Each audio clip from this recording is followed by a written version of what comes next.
Welcome, and thank you for standing by. At this time, all participants are in a listen-only mode until the Q&A session of today's call. At that time, you may press star 1 if you would like to ask a question. Today's conference is being recorded. If you have any objections, you may disconnect at this time. Now I would like to turn the meeting over to Ms. Stephanie Shearhold. Thank you. You may begin.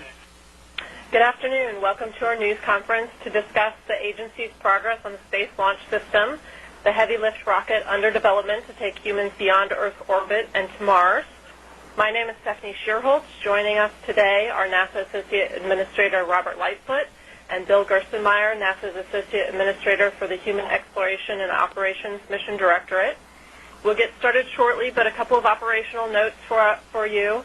Your phones are obviously on mute. To get into the question queue, you can press star 1 on your phone. After we've given remarks, then we'll open it up to question and answers. Please stick to one question and identify to whom you're directing your question. If we have time, we'll allow reporters to ask a second question. About 1 hour after we conclude the call, you can listen to a replay of the teleconference. The phone number to listen to that replay is 866-365-4119. The passcode for that is 2246. Again, the replay number is 866-365-4119, and the passcode is 2246. That will be live about an hour after this call concludes. So now I will pass over to Mr. Lightfoot. Okay, thanks, Stephanie. Appreciate everybody joining us this afternoon. We want to provide an update on the excellent progress we're making in development of the Space Launch System, or SLS. The heavy lift rocket that we think is going to take us beyond low Earth orbit and ultimately to the moon, to Mars. Our nation is embarked on a very ambitious space exploration program, and we owe it to the American taxpayers to get this right. And that's what this Key Decision Point C, or KDPC, process is all about. Let me give you a little background on what KDPC means for those of you that may not know. That is a critical milestone for any program or project that the agency assesses. It's comprised of 2 key areas of review. The first is the technical side, and the second is a programmatic assessment. I chair that meeting as the Associate Administrator, as the decision authority for these. For the technical side, at KDPC, the agency assesses the project's successful completion of their preliminary design review, or what we call PDR. And it grants approval to proceed to the critical design review, or CDR. On the programmatic side, the agency uses KDPC as the Agency Baseline Commitment, ABC, as we call it, Agency Baseline Commitment Point, to our external stakeholders on cost and schedule that we expect to achieve. That cost and schedule is then combined into what we call a joint confidence level between cost and schedule, and we set that at 70% when we go through this process. This is also the commitment that we're held to in regards to breach reporting as we move through the development process. We found recently, let's say the last 3 or 4 years, that this 70% confidence level has been a pretty good measure for setting our agency baseline commitment for any of the projects that we do in the agency. We also routinely have programs and projects that work to internal dates that are more aggressive, and we'll talk about that a little bit as we move forward. Like I said, I chair this review, and I hear from the program, the SLS program, the Human Exploration Mission Directorate in this case, come and present to the agency. And then we have a standing review board, which is a group of independent reviewers that are assembled to assess the program and bring forward their key milestones as well. I then take the advice of those folks and several other members of the convening authorities, including the chief engineer, the chief financial officer, folks like that support us, and we decide on where we should head as an agency. This is what happens on all programs and projects within the agency. So this is kind of our process from an agency standpoint, and it's a big step for us. This is a commitment that we made. So for SLS, we held our review in January, and based on the PDR results from last August. As for the technical assessment, there were absolutely no issues with the great progress the team had made, and they were cleared to proceed from a technical standpoint and press toward critical design review. In fact, as Bill Gerstenmaier will share later, they're proceeding with several of the subsystem critical design reviews already. On the programmatic side, one of the requirements we work to in the agency as we set these commitment dates and dollar amounts is to reconcile the differences in assessments. And you might imagine that the Standing Review Board and the program come in and they may have a different opinion of the risk or related to some of the issues that they're going to be facing over the development cycle. So we've been wrestling with that over the past few months and trying to reconcile those. That's a requirement for us to reconcile those, so that me, as the one committing the agency to a baseline, I need to make sure we're making the right commitment and one that I can defend. The reconciliation of those risks, whether they're the uncertainty levels, what we expect those risks to occur, how we expect them to happen, if they might happen, that is all fed into a model, and that model then generates based on an integrated schedule, based on the cost, will provide us a joint confidence level as we move forward. So, as I said, setting this 70% has worked well for us last few years in science. And today, this is the first one we've ever done for a human spaceflight program. So it's pretty exciting for us to try to apply what we consider very much a best practice to the human exploration program as we move forward. So today, what we're doing is we're rolling that out, and what we've decided approved through the key decision point process, as you've probably already seen in the press release, is that the SLS flight is no later than November of 2018. With a budget of $7.021 billion for development, and that's at a joint confidence level of 70% for the agency. So, pretty exciting stuff for us here in terms of how we're moving forward. It's really important to note, and Bill will talk about this a little bit, that the team continues to make great progress. They're still working to the same plan they had before we set this date. This doesn't change their planning date. We recognize that they'll incur challenges as we go forward, because we're getting into the meat of the program, and the folks will be moving forward from there. It's also important to remember that we're building a series of launch vehicles here, not just one. This is not just one mission. This is for us the start of a kind of a production model for how we're going to develop the vehicles we need to take folks beyond low Earth orbit. Basically moving from a 70 metric ton vehicle for EM-1 to eventually a 130 metric ton rocket that'll carry folks to Mars. So that's where we are. Again, I couldn't be more proud of the SLS team and what they've done to get us to this point. First time we've had a human spaceflight program make it through this decision gate that the agency has, and very confident as the team moves forward for SLS readiness for the first flight for EM-1. We'll take some time after this. We'll hit ground systems, which will be the next piece of this, and they're following right behind the Space Launch System. We'll get their key decision point, and we'll see where they line up, and then we'll do Orion in early 15. And at that point, we'll then bring those three elements together, and we'll be able to assess the readiness for the actual first launch of EM-1. But I must remind you, we've got to remember this is not just a one-time flight. This is setting up a system for us to use as we continue to explore beyond low Earth orbit. And with that, to share some of the progress the SLS team has made, I'll turn it over to Bill Gerstenmaier to share some of that. Thanks, Robert. Again, I think we kind of put this all in context. The SLS team has been working on this project for roughly 3 years, and they're still basically on that same internal schedule. We're still on that same internal schedule today. So as Robert described this to you, it's a kind of a little different concept in the fact that as we go through preliminary design review, that's when we get all the requirements ready for the rocket, and we're ready to start into development and head towards the critical design review where we actually start building hardware. We then the agency asks us to snap this line in the sand and essentially build an agency baseline commitment, which Robert just described to you.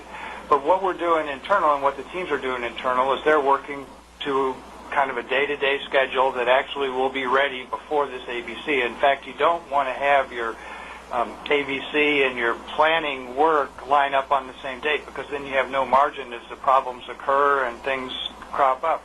You want to have those pieces. So I think it's important that we don't think of this as a slip to the team, that we've moved till this date of 2018. In fact, the teams internally are still on the same schedule they've been for the past 3 years, and we're making significant forward progress. And some of that progress is evidenced when you go down to the Michoud Assembly Facility. You can go see the robotic weld equipment that's down there.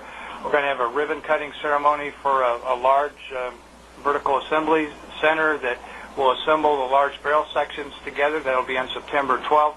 You can actually see some of the barrel sections that are there. Those are the first sections that were put together as proof welds. They're large 40-foot sections. Those sections then get welded together by this new machine, the largest welding machine of its type. They essentially just kind of get placed in, moved up, welded, and inspected, and moved on. This is modern manufacturing at its best. All that equipment is in place. You can see that. You can see the significant progress that's occurring down at the chute assembly facility. Also, if you go down to Stennis, you can see RS-68 or RS-25 engines in the A1 test stand. They're ready to begin testing probably in October, November. We need to test these engines at the conditions that they'll see underneath the SLS. The SLS is a little different than where they were in the shuttle, so the inlet conditions to the engines are different. The start box is a little bit different for the engine, so we'll do that testing, and we're in the process to begin that activity down at Stennis. The other thing that's unique about this program is, most programs at this stage at preliminary design review wouldn't have essentially 16 flight engines available to be used. They would typically be off trying to manufacture engine development. Typically, engine development has been a long lead item in new rocket development. We're able to leverage off of the shuttle program, and we essentially have 4 sets of flight engines available to us. ATK is the solid rocket boosters. Again, we've completed the developmental test firings of those previously. We need to do 2 qual firings of those boosters. The pour for that next qual test will be this fall, and then we'll go into the qual test in the spring. So again, that's on track. So the major elements of SLS are all on track. The teams are making good progress through this process. I would tell you that there are some risks in front of us. We know there's challenges in front of us as we look at this large manufacturing. I'm sure some things will show up. The teams are ready to go deal with those. We've put some avionics together in Marshall Space Flight Center so we can actually start looking at the avionics. That's one area that the Standing Review Board, as part of this joint confidence level development and this model development, told us we needed to watch. We've got some avionics systems together so we can start seeing how that software interacts and works together, and that's gone well at Marshall. They've also done acoustic testing at Marshall to go look at the load of the engine start on the bottom of the rocket as the engines come to life and liftoff begins. They've also done some structural modeling and some structural tests to go look at how the solid rocket boosters react into the core stage. So again, the program is making real significant progress towards this activity, and we're happy to be here at this KDPC point. This is a major milestone for us to have the agency tell us essentially we're a formal program, we're ready to commit to this, and we've established a commitment for our external stakeholders, and I think we're ready to answer any questions that you have. Okay, great. Thank you both. We will move to the Q&A portion now. Let me remind you once again, if you would like to ask a question, please dial *1 on your phone. You'll be put into a queue. When you get to ask your question, you'll be announced, and your mic will be opened up. Please state your question and identify to whom you're addressing your question. If we have time, we'll allow reporters to ask a second question, but please stick to just one for the opening round here. So I'll let the operator go to the question line. Thank you. At this time, our first question comes from Mr. Eric Berger with Houston Chronicle. Your line is now open. Good afternoon. Mr. Gerstenmaier, I was just asking about the 2018 date. It's my understanding that the issues with that date are less about the SLS and maybe more about the Orion. Can you comment about the biggest concerns you have in terms of possibly losing a year and going from 2017 to 2018 for the EM-1? Yeah, again, I would say that the discussion today really is about SLS, so it's the Space Launch System, and it's important that we see this as a launch readiness date for the SLS. And this ABC is, again, the agency commitment. We fully expect to be there in front of that date. That's what the teams are marching to today. And I think it's the right approach. When we talk about launch date, we have to have a couple elements come together that all come together in a launch date. So there's the SLS, and we'd like to have the rocket ready first. The next phase is to get the Kennedy Space Center ready to go receive that rocket, and then we can ship the rocket down there. And then the Orion capsule, or the payload piece, essentially goes on top, can come at the end. So we're kind of going through these activities through this formal agency review process methodically. We did SLS first. As Robert described to you at the beginning, we'll do ground ops very soon. Probably in a month, we'll have the agency commitment for ground ops. And then at the first part of the next year, as Robert said, we'll have the agency commitment for Orion. And then after we've got those commitments together and we get a little bit further along in the actual development of the hardware, more towards the critical design review time frame, we can start talking about exactly where the launch date is. So, I think everybody kind of wants to focus on the launch date and when is that first date. It's probably sometime in the 2018 time frame, but we don't want to get too specific now. We want to let them go work through the process, see how this stuff comes together, and lay those out. And I can't stress enough what Robert said in his opening remarks. This isn't really a single flight. We're building a system that's going to be around for multiple decades that allows us to take human presence into the solar system, accomplish missions such as Mars. And to do that, we need to get a system that's producible, that we can afford to fly on a repeatable basis. And to do that, it's going to take more than just focusing on one single flight. So I caution us all to not get too hung up about that first launch date. We need to really look at this as an integrated package and make sure we've got the right overall sequence that gets us the ability to move humans into the solar system as soon as we can, economically and affordably, as we take steps towards Mars. Once again, if you have a question, please press star 1 on your touch-tone phone. There were some that queued up for questions, but if you will press star 1 again, so we can get those questions back in queue. I believe Kenneth Chang was next, so if you just want to go to him while everybody else, if you press star 1 again to get back in the queue. Sure, one moment. Mr. Chang, your line is open. Hi, thanks for taking my question. I guess my question is, how does it compare to what Constellation Ares 1 was?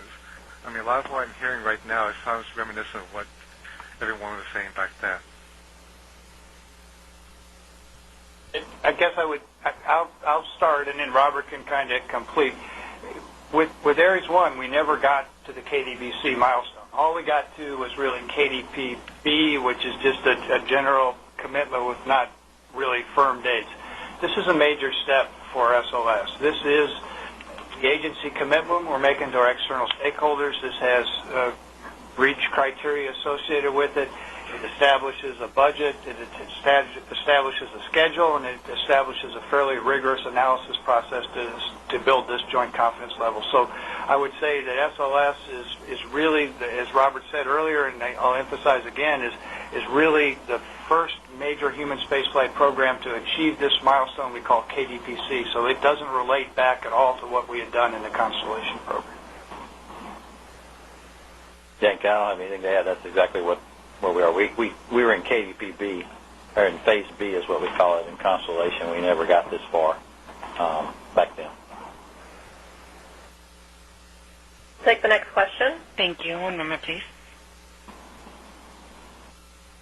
And the next question comes from Miriam Kramer with Space.com. Your line is now open. Hi, thanks so much for taking my question. So I'm curious about what the KDPC means for people on the ground. Does that mean that there are test articles being built and sort of moving forward with that? And I suppose this is for Mr. Gerstenmaier. Well, hey, let me jump in and get this as Robert. Let me jump in.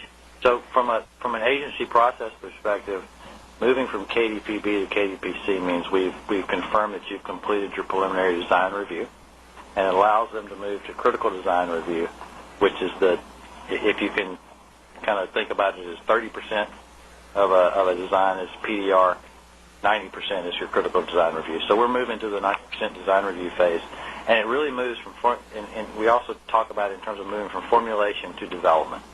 And it's a big step when you go into development. That means you're really, we're moving, we're going now. We have nothing, as long as you don't have any big showstoppers in the preliminary design phase that make you stay there. You got to go, we assess those to see if there's things that we need to wait before we move to the critical design phase.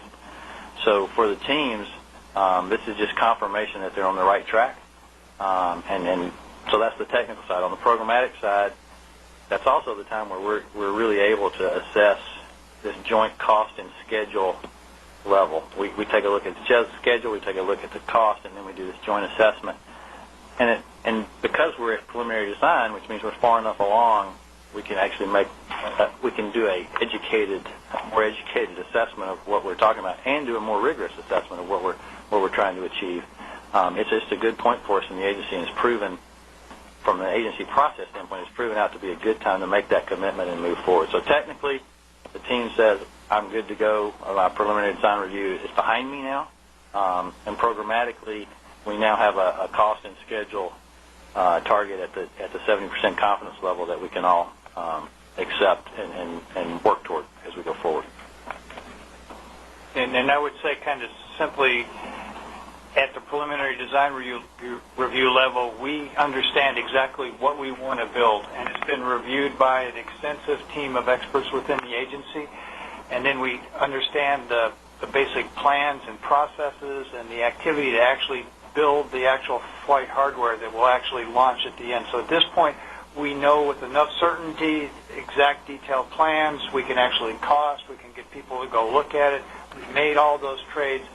We're ready to home in on the actual design, head towards picking the actual components that will actually come together to make the rocket. So this is a big milestone to have all these agreements and all these trades come to conclusion to get ready to move forward, and then to be reviewed by the agency and folks outside the program that says, yes, we have the right plan to go forward, and that commits us to this KDPC milestone. Thank you. And our next question comes from Keith Cowan with NASAWatch.com. Your line is now open. Question for either Bill or Mr. Lightfoot. Can you identify the specific number of SLS missions that have been baselined and identified? Can you give the name for each of those missions?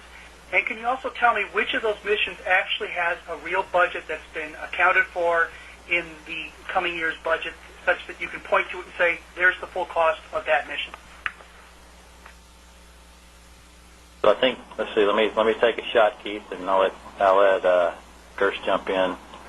So we currently have in our planning manifest EM1, which is the SLS for EM1, which is the first exploration mission, which we will use as a uncrewed flight to test the Orion systems integrated with the SLS rocket. Then EM2 is the first human flight. We'll have a crew on that one. And those are really the two that we have, I guess, because our budget only goes out 5 years. Those are the two that are kind of in the budget planning cycle. I think that the thing to recognize, though, is we expect a cadence after that. I think we're shooting for every couple of years, depending on what the mission pool is, and sooner if we can get more mission pool. But the way we're setting up the production manufacturing here is that we have, you should expect to see, I kind of picture it in a waterfall mode, you should expect to see when we finish the rocket for EM1, as those systems are being built, we're working on EM2. We don't gap it, we continue this process of producing the vehicles. So in our budget in our budget runout that we have from the 15 budget request is the budget to do EM1, be ready for EM2, but also start working on advancing and developing the rocket from a 70 metric ton to 130 metric ton vehicle. And Gerst, I don't know if you want to add anything to that or not. I think that's a good way of describing it. We have a series of test flights. It really starts with this December's test flight of Orion on top of a Delta IV called EFT-1. We're going to verify the heat shield, and that's really much more than just a typical flight. It has probably 80% of the avionics and software that will be in the actual Orion used on EM1. Its focus is looking at heat shield performance. Got a very big weight driver for us. It'll also let us see the actual entry systems work and operate, the parachute systems. We'll also get a chance to look at the launch abort system jettison capability. The service module has decimal panels. We get to see that during ascent off of the Delta IV.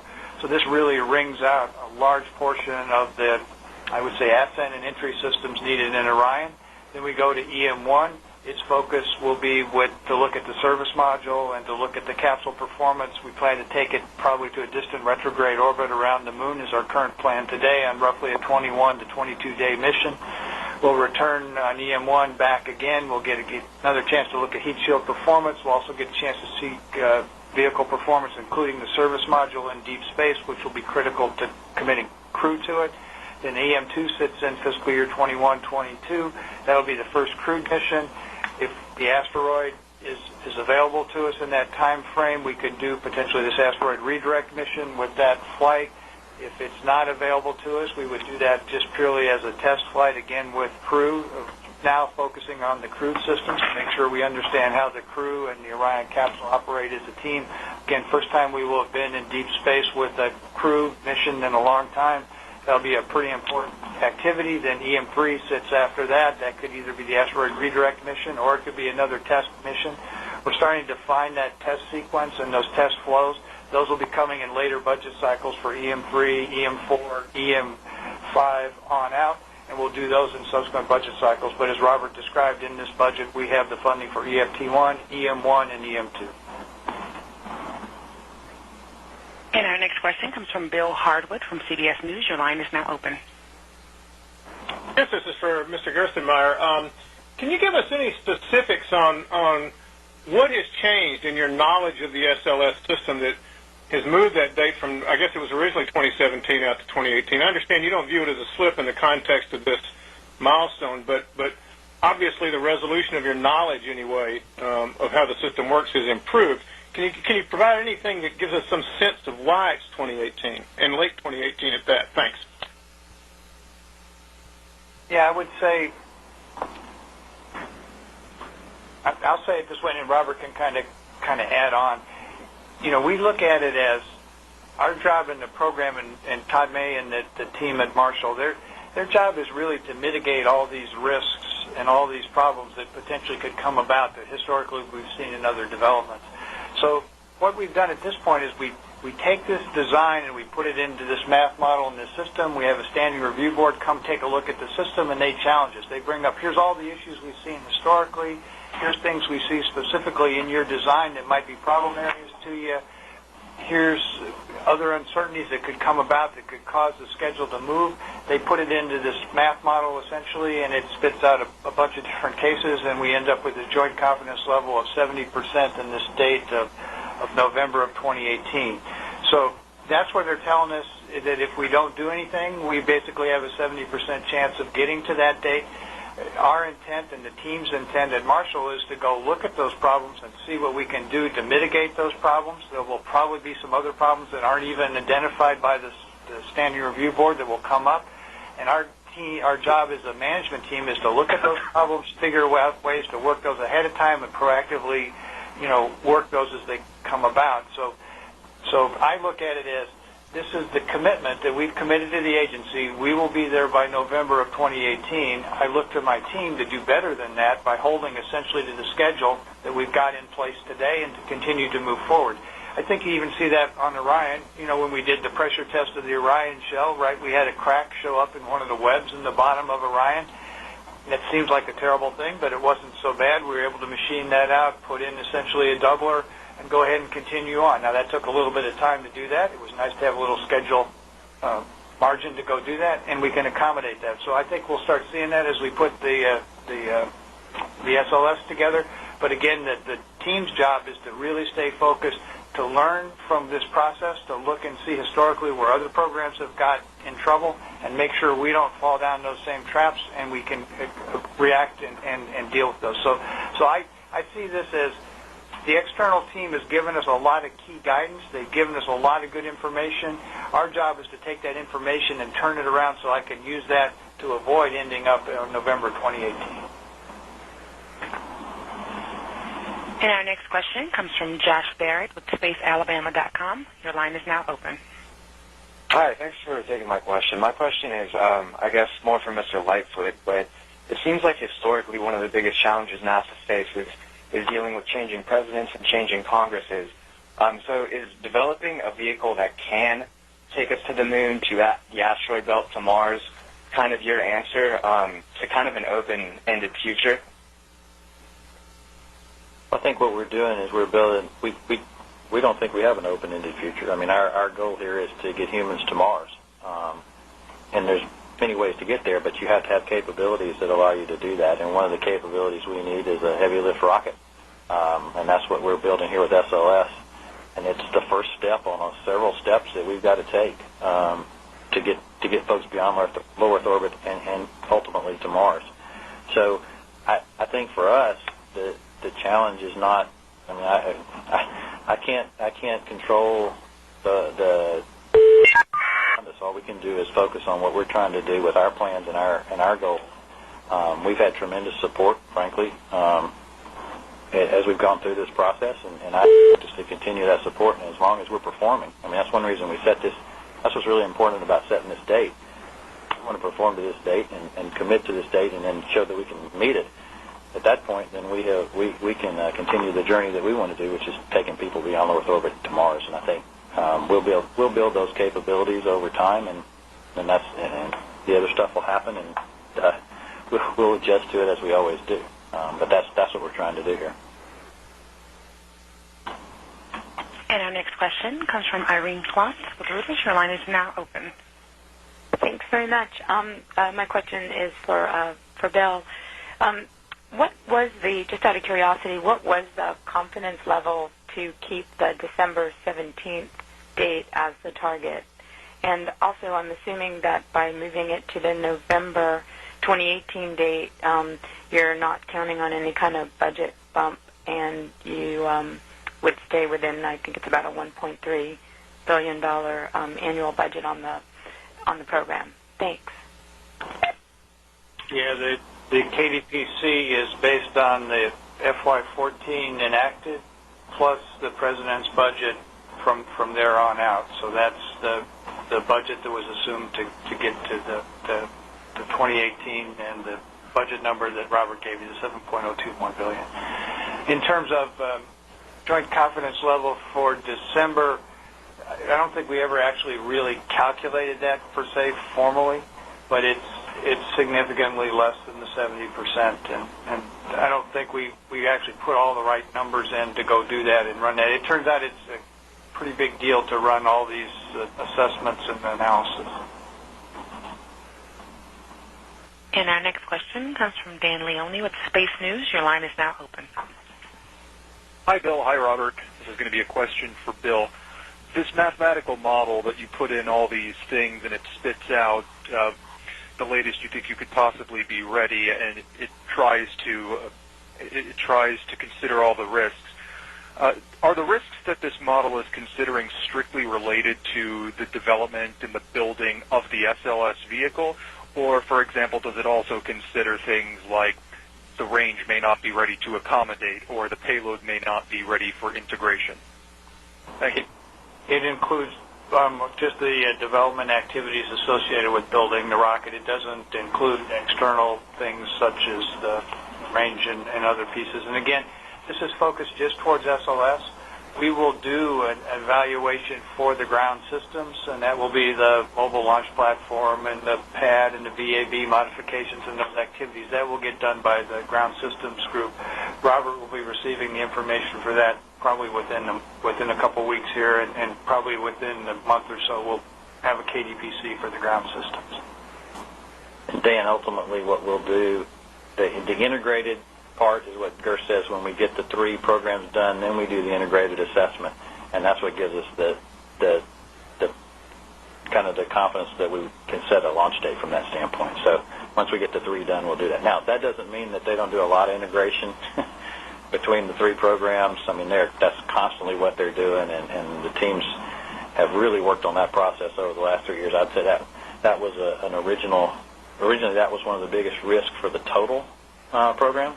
But the teams have attacked that pretty hard over the last 2 years to get to a better place for what I'll call the integrated system risk. And we have a long discussion at every one of these KDP meetings. We've had a long discussion about that integrated risk that you bring up. But that'll come in when we have the discussion about what is the launch date, not the readiness of each piece. Our next question comes from James Dean with Florida Today. Your line is now open. Hi, thanks. I was wondering if you could confirm how much you spent prior to the accounting included in this KDPC on SLS and going back into money spent during Constellation on the relevant systems. The total life cycle cost, phase A through D for SLS, is $9.695 billion. We don't include the Constellation activity in that. Take the next question. Okay, the next question comes from Mr. Faust. Wait just a moment. Your line is now open. Hi, Jeff Faust from Space Review. I just want to ask about the budget. What's the significance of starting the accounting with February 2014, I believe? The date that you have there. What's sort of the milestone there that starts the clock in terms of the development budget? And then also, does that $7 billion fit into the budget profile that you have going forward, or your anticipated budget profile going forward? Yeah. So Jeff, this is Robert. The way we account these in our process for the agency is when you enter when you have the development cost, which is the 7.021, which is phases C and D in our vernacular here. That's when you enter those phases. That's where you get the 7.021, and then the total life cycle includes this phase A through D. So when you go back to the February date you're picking, that's where you get the FY14 discussion. And then as far as this is definitely the budget we have. This is what's been enacted through 14 plus the President's budget request from. This is based on the President's budget request for 15. So the money is in our budget that we requested. This is consistent with the money that we requested in our budget. The next question is from Mr. Eric Berger with Houston Chronicle. Your line is now open. Hi, thanks again. This is Eric Berger with the Chronicle, and just kind of following up on James' question on the total life cycle costs. If you add in the ground systems costs in Florida, sort of to prepare for the SLS and launch from there, what does that bring that total up in addition to the $9.695 billion? I don't have that number in front of me. We can probably get that for you. Again, this was just focused on the Space Launch System, the rocket itself, and that's the number that I gave you, and it was phase A through D.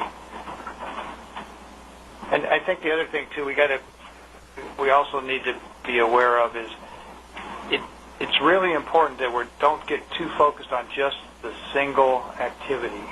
It's really important that we get a system that's producible, that we can manufacture and fly, and that production cost and the cost of each individual flight is going to be really important to us. If we just focus on how much we spend on development and we try to reduce the development cost, and then it ends up with a design that is harder to fly or costs more to fly, then it doesn't allow us to do these things we want to do in terms of future missions. So we need to stay focused on both. So, I mean, it's good to discuss these, it's good to talk about these, but it's also important to have the bigger picture in mind that we're actually building the system and we're not solely focused on just a one-off kind of rocket. It's really important we get that in place.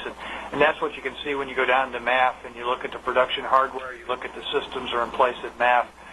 We essentially put in a system that can produce these rocket components effectively, efficiently with state-of-the-art manufacturing. And this is where we're going to get a reasonable life cycle cost for this equipment by putting that design work and that effort. If I could follow that up, is there an estimate of the fixed costs with carrying forward the SLS once you get past the 2017 or 2018 flight then? And we're still refining that and reviewing that at the agency, but it's clearly a focus of how we can change the design to potentially change those fixed costs. So we're still iterating those details. And the next question comes from Ken Kramer with Universe Today. Your line is now open. Hi, thank you for taking my question. My question is for Bill Gerstenmaier, I believe. Can you talk about the scenario of the whole scenario of the RS-25 engines? Do you have enough for for 4 flights, but what do you do beyond that? Do you build new ones? Do you get a new engine, or what? What is NASA's thinking? What's your planning? Thank you. We'll build new engines, and again, the beauty of what we're doing here is we can take a look at the shuttle main engines. We have a tremendous amount of test time on those engines, over 1 million seconds. We also have a really sophisticated math model of how that engine actually operates.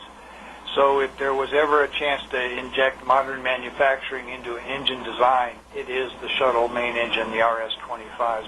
So what we're going to do is we're going to look at putting modern manufacturing into that engine where it makes sense. Some components that we used to machine that took multiple months to maybe even years to machine, we're looking at adaptive manufacturing or 3D printing to print some of those components. So we're going to go look at those pieces, and we're going to look at a way to make this engine manufacturable and essentially an expendable engine. So you can come at this 2 ways. You can come at this problem of trying to build from scratch a producible, cheap, expendable engine, or you can take an engine you have a lot of experience with and then re-engineer it the other way to make it more manufacturable. We're coming at it the other way. We're going to take this existing engine we know well, and we're going to try to drive in lean manufacturing all the way through to reduce the cost of production of this engine. That's our plan. And our last question comes from Mr. Jason Ryan with SafeFlightInsider.com. Your line is now open.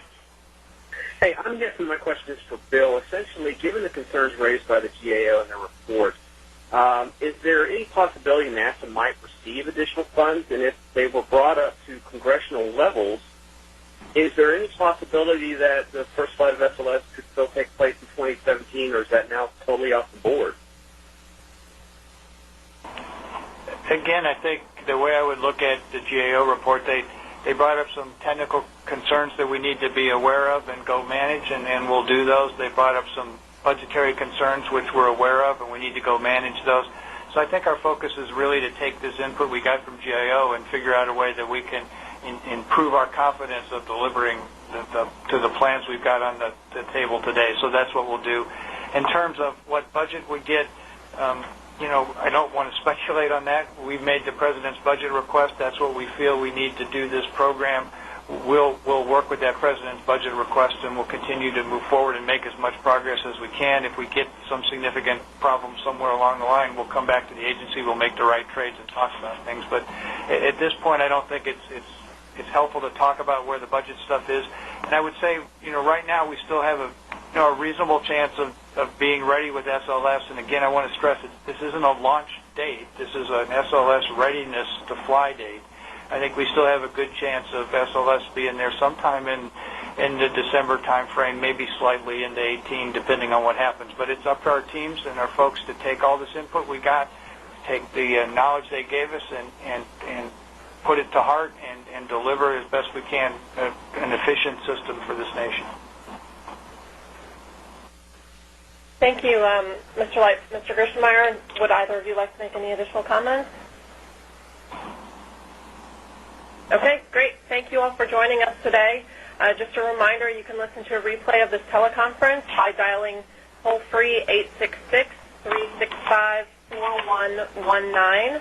Passcode is 2246. Again, that number is 866-365-4119, and the passcode is 2246. Thank you for joining us today. Thank you for joining today's conference. All lines may disconnect.